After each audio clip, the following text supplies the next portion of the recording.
স্ত্রীর মুখটা খুবই সুন্দর এবং নাকটি আরও বেশি সুন্দর। সেই সুন্দর নাক দেখেই প্রেমে পড়েছিলেন নদিয়া জেলার শান্তিপুর থানার বেরপাড়া নামক গ্রামের বাপন শেখ এবং স্ত্রীর নাম মধু খাতুন। আর সেই সুন্দরী স্ত্রীর প্রেমে যাতে অন্য কোনো পুরুষ না পড়ে যায়, তাই তার সুন্দর নাকটিকে দাঁতে করে টেনে ছিঁড়ে নিলেন স্বামী বাপন শেখ। আসুন সেদিন ঠিক কী হয়েছিল শুনে নেব স্ত্রী মধু খাতুনের মুখ থেকে। আর সেই বীভৎস ঘটনার বর্ণনা তার নিজের মুখ থেকে শুনে নেই, চলুন। ঘুমাচ্ছিলাম, তখন আমার স্বামী আমাকে গলা টিপে ধরে। আচ্ছা।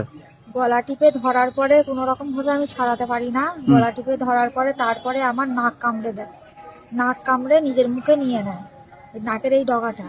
তারপরে আমি যখন আরো ছাড়ানোর চেষ্টা করি, আমাকে পুরো মেরে ফেলে দেওয়ার চেষ্টা করে। ছাড়ানোর চেষ্টা করলেও আমার আঙুলটা কামড়ে দেয়।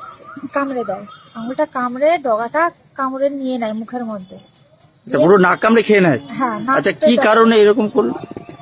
আমি জানি না কি কারণে করেছে, কেননা আমি ঘুমাচ্ছি। কোনো অশান্তি ছিল? কোনো অশান্তি নেই, কোনো ঝামেলা নেই, কোনো কিছুই ছিল না। কি নাকটা ভালো লাগতো এরকম কিছু বিষয় ছিল? আচ্ছা, মুখটা সুন্দর। আচ্ছা, মুখটা সুন্দর। হ্যাঁ, তার জন্য ও প্রায় দিনই বলতো যে নাকটা ভালো। হ্যাঁ, নাকটা ভালো, তোর নাক মুখে অ্যাসিড ঢেলে দেবো, নাকটা হচ্ছে কি যে উপড়ে দেবো, এরকম বলতাম। প্রায় দিনই নেশা করে থাকলে আমার গলা টিপে ধরে মারার চেষ্টা করতো। তবু আমি নিজেকে বাঁচার চেষ্টা করতাম, কিন্তু সেদিন এমন হয়েছিল আমাকে পুরো হাফ মারাই করে ফেলেছে। আমি অনেক কষ্ট করে আবার মারা গেছিল, দুটো দরজা ভেঙে আমার মা আমাকে বাঁচিয়েছে। স্ত্রী মধু শেখ জানান তার স্বামী প্রায়ই মদ্যপান করত এবং মদ্যপান করে এসে বলতো তার নাকটা নাকি খুব সুন্দর এবং এই নাকটাকে আমি চিবিয়ে খেয়ে নেব। এবং এদিন রাত্রে 3টের সময় ঠিক এই কাজটাই করলো। 3টের সময় যখন স্ত্রী মধু খাতুন বেঘর ঘুমে ঘুমোচ্ছেন, স্বামী দাঁতে করে ছিঁড়ে নিলেন তার নাক। 3টে বাজে, তখন তো রাতে সবাই ঘুমায়, যে যার ঘরে, আমিও ঘুমাই প্রতিদিনকার মতন। সেদিনকেও রাতে ঘুমিয়েছি। এবার রাত্রে আমার ঘুম ভেঙে গেছে। ঘুম ভেঙে আমি আবার ঘুম ভেঙে আবার মানুষ ঘুমায়, বাইরে থেকে এসে ঘুমাতে পারে। আর ওর দেখি ঘর থেকে চিৎকার আসে। ও ঘর জামাই থাকে, ওর জন্য পাশাপাশি চিৎকার আসে, মা তুমি আমাকে বাঁচাও, মা তুমি আমাকে বাঁচাও। আমি যেভাবে মেয়ের গলা দিয়ে, আমি দরজা দেওয়া আছে, দরজা বলছে আমার খোলার পরিস্থিতি নেই মা, আমাকে বাপন চেপে ধরেছে, গলা টিপে ধরেছে মা। মানে ও কথা বলছে, মানে এত কষ্ট হয়েছে। দিয়ে আমি দুটো দরজা ভেঙে ওকে আমি দিয়ে দেখি আমার জামাই ওকে গলা টিপে ধরে আছে, নাক কামড়ে নিয়েছে, নাক দিয়ে রক্ত বার হচ্ছে, আঙুলটা কামড়ে নিয়েছে, রক্তটা দিয়ে আমি ওকে ছাড়াতে, আমাকে আমার জামাই মারতে যাচ্ছে। দিয়ে আমি ভয় আমার পাশের বাড়ি আমার জায়ের ছেলেকে ডাকি, ও আসে, যে কোনো রকম করে আমার মেয়েটাকে ছাড়াই, তারপর ওকে কামড়ে ধরে, আমার এই জায়ের ছেলেকে, ওকেও কামড়ে নিয়েছে। দিয়ে কোনো রকম ছাড়িয়ে মেয়েটা মানে আধমরা করেই দিয়েছে। এমনি ও বলেছিল যে তোকে আমার মানে তোর মুখটা তোর নাকটা আমার খুব সমস্যা হয়।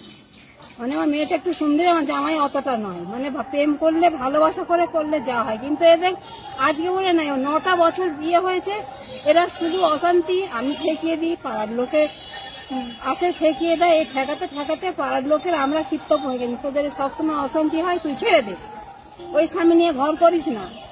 মানে কাজ ও করে, ও আবার আমাকেও বুঝা দিতে হয়। আমি পরের বাড়ি কাজ করে, ভাই আমার স্বামী নেই, ছেলে নেই, পুরো শাশুড়ি নিয়ে থাক, আমার হার্টের রোগ, আমার অনেক রোগ নিয়ে থাকি, তার সত্ত্বে এদের অশান্তি হয়। আমি ঠেকিয়ে দিই, পাড়ার লোকে ঠেকিয়ে দিয়ে, যে কীর্তক হয়ে বলেছে ছেড়ে দে, যে বললো ছেড়ে দেবো, একটা বাচ্চা হয়ে এই বলে কে জানে যে রাতে ঘুমানোর পর আমার মেয়েকে এইভাবে মারবে। মানে অর্ধেক হাফ মার্ডার যাকে বলে সেইটাই ছিল। নাকে 7টা সেলাই পড়েছে, এই আঙুল যখন, মানে আমরা খুব অসহায়, আমাদের পাশে কেউ নেই, আমার না ছেলে আছে না স্বামী আছে, কেউ নেই।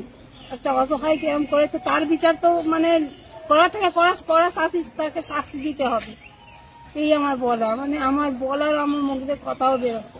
থানা অভিযোগ করেছেন? হ্যাঁ, থানা অভিযোগ করেছেন? হ্যাঁ, অভিযোগ করেছি। ওকে এখন ধরে এনেছে, কিন্তু এখন ওকে ছাড়ানোর জন্য সবাই ব্যতিব্যস্ত হচ্ছে। মানে ওর মা, ওর বোনরা এমন ক্রিটিক্যাল, ওরা মানে ওরা এত ঝগড়া করতে পারে, এত বানাতে পারে, মা বোন ওরা, মানে ওদের মানে ধারণা নেই। ওর ননদ কতবার ওকে মেরেছে, মা ও মানে শাশুড়ি ওকে মেরেছে, তাও আমরা বলেছি ঘর কর। আমরা জানতে পারিনি যে ওর মানে এরকম হবে, কোনো কোনো কেউ চায় না যে একটা সংসার ভাঙে। সেই হিসেবে ওকে এতদিন বলেছি ঘর কর, সেই হিসেবে করে তার মধ্যে আমার মেয়েকে যে সেদিনকে ওইভাবে করবে, যদি জানা থাকতো আমি কবে ছাড়িয়ে নিতাম।